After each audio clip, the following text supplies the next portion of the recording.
On February 11, 1977, Clifford Alexander Jr. was confirmed as the first black Secretary of the Army.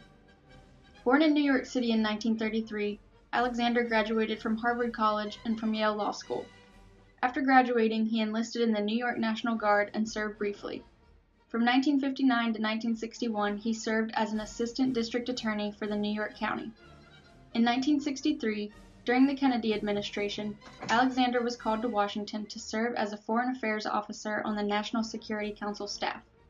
He served next as Deputy Special Assistant to President Lyndon B. Johnson, Associate Special Counsel, and Deputy Special Counsel on the White House staff from 1964 to 1967.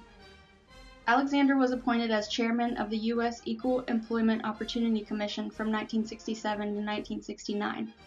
Between 1969 and 1976, Alexander returned to practicing law, was a television news commentator in Washington, taught as a professor of law at Howard University, and in 1974 ran an unsuccessful candidate for mayor of D.C.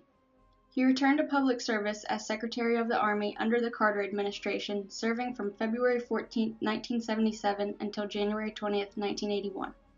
That year he formed the consulting firm of Alexander and Associates.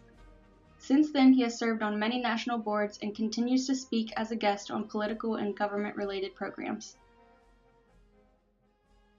As far as advice to young African Americans, I'd give them a lot of advice. I think one of the pieces is keep your eyes wide open and your mouth wide shut.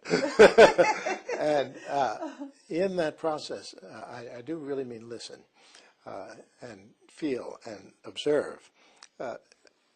Young people and old people tend to just express themselves from what is within them.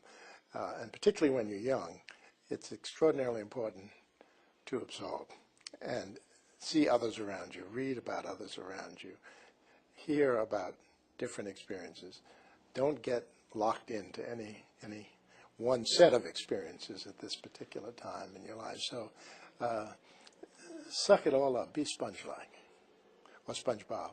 Yeah.